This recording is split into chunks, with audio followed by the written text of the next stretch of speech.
नमस्कार दोस्तों, आरोग्यम टीम में आप सभी का मैं अवनीश मिश्रा स्वागत, वंदन और अभिनंदन करता हूं और आशा करता हूं कि आप सभी लोग सुरक्षित हैं और आपका परिवार भी सुरक्षित है। दोस्तों, आज इस वीडियो में मैं आपको बताने वाला हूं कि नेटसर्फ ने के एनपीके का इस्तेमाल कैसे किया जाए और इस एनपीके में आपको क्या क्या फायदे मिलने वाले हैं। दोस्तों, सबसे बड़ी बात, नाइट्रोजन, फास्फोरस और पोटास ये क्या है?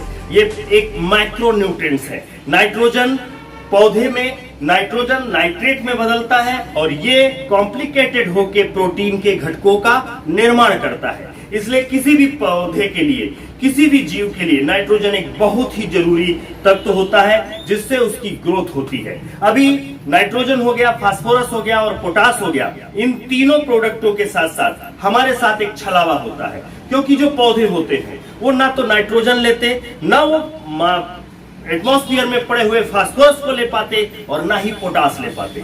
एक ऐसी बात है, किसी हलवाई को मैं जाके मिठाई बेचूं, वैसे ही मैं पौधे को नाइट्रोजन सेल कर रहा हूं, नाइट्रोजन दे रहा हूं।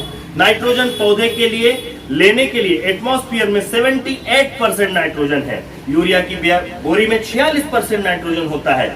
जब ये नाइट्रोजन आप खेतों में डालते हो तो ये नाइट्रोजन वहां पे कुछ जीवाणुओं की मदद से नाइट्रेट में बदल जाता है और वो नाइट्रेट में बदल के पौधे उस नाइट्रेट फॉर्मेशन में ही नाइट्रोजन को अवशोषण कर पाते हैं। इसी तरह फास्फोरस सेलुबल बैक्टीरिया जो फास्फोरस को पानी में सेलुबल करा के पौधे के शरीर में लेके आते हैं, ऐसे ही फास्फोरस सेलुबल बैक्टीरिया की जरूरत पड़ती है। और पोटास मोबिलाइजिंग बैक्टीरिया जो पोटास को मोबिलाइज करता है। पोटास एक भारी तत्व होने की वजह से पोटास अक्सर जमीन के नीचे तक उतर जाता है। इसको मोबिलाइज करने के लिए भी जीवाणुओं की आवश्यकता होती है। तो आज अगले 5 मिनट में मैं आपको बताने वाला हूं कि मेरे पास नाइट्रोजन, फास्फोरस और पोटास, ये जितनी भी चीजें आपके सामने हैं, ये कैसे काम करती हैं। देखिए, ये नाइट्रोजन, फास्फोरस और पोटास, जो ये तीनों चीजें आपके सामने दिख रही हैं, इसके अंदर ना तो नाइट्रोजन के अंदर नाइट्रोजन है, न फास्फोरस है, न पोटास है। हमें जरूरत ही नहीं है नाइट्रोजन, फास्फोरस और पोटास को लेने के लिए।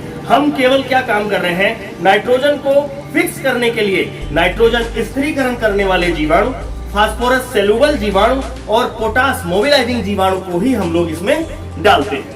तो आपके सामने नेटसर्फ प्रेजेंट करता है नाइट्रोजन, फास्फोरस और पोटास, और मेरी आरोग्यम टीम आपको बताती है कि इसका इस्तेमाल कैसे करना है और कब कब करना है। लेकिन अभी तक अगर आपने चैनल सब्सक्राइब नहीं किया है तो बेल आइकॉन जरूर दबाइए, ये चैनल को सब्सक्राइब कर लीजिए।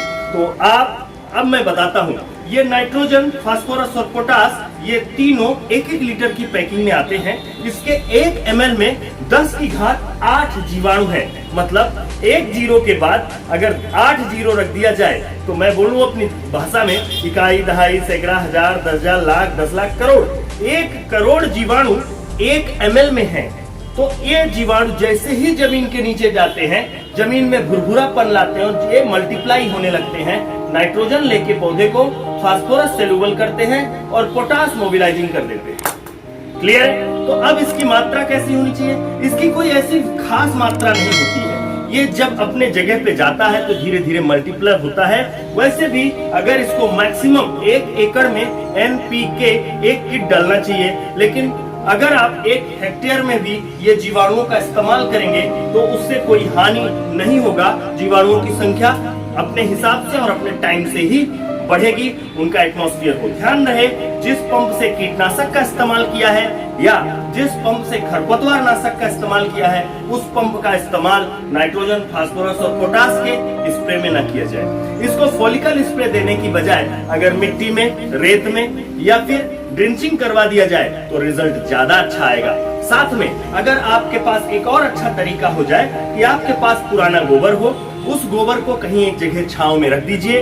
उसमें नाइट्रोजन, फास्फोरस और पोटास जो हमारा एनपीके है, 1-1 लीटर लगभग 50 किलो गोबर में आप अच्छे से मिक्स करके 2 दिन 24 से 48 घंटे तक रख दीजिए।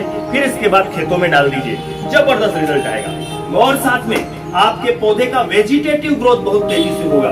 नाइट्रोजन, फास्फोरस, पोटास डालने के बाद अभी सवाल उठता है, क्या यूरिया, डीएपी बंद कर दिया जाए? देखिए, अचानक नाइट्रोजन, फास्फोरस डालने के साथ ही उसी समय जीवाणु उतनी ज्यादा मात्रा में नहीं होते। उनको लगता है कुछ टाइम, 90 से 100 दिन। इसलिए आप जो आप केमिकल इस्तेमाल कर रहे हो, उसको अभी अचानक बंद मत करिए, 10 से 20% कम कर दीजिए और नाइट्रोजन, फास्फोरस और पोटास का इस्तेमाल करिए। जैविक खेती अपनाइए।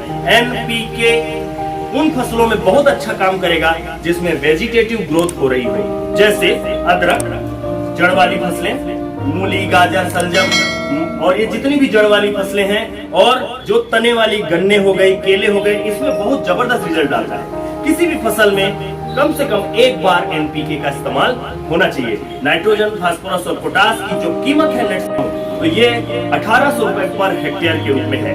अब इसका इस्तेमाल अगर आप पत्तियों में करेंगे तो पत्तियों में थोड़ा दाग होता है, इसलिए इसका इस्तेमाल आप फॉलिकल स्प्रे के बजाय ड्रिंचिंग, मिट्टी रेत में मिला के दे दीजिए, गोबर में मिक्स करके दे दीजिए, और या तो आप बुआई के पहले और 10-15 दिन आगे पीछे आप डाल सकते हैं। धन्यवाद। आशा करता हूँ आपको ये वीडियो अच्छा लगा होगा। ज्यादा से ज्यादा लाइक करिए, बेल आइकॉन दबाइए और चैनल सब्सक्राइब करना मत भूलिए। और अगर ये प्रोडक्ट आपको चाहिए तो आप इन्हीं नंबरों पे संपर्क करिए।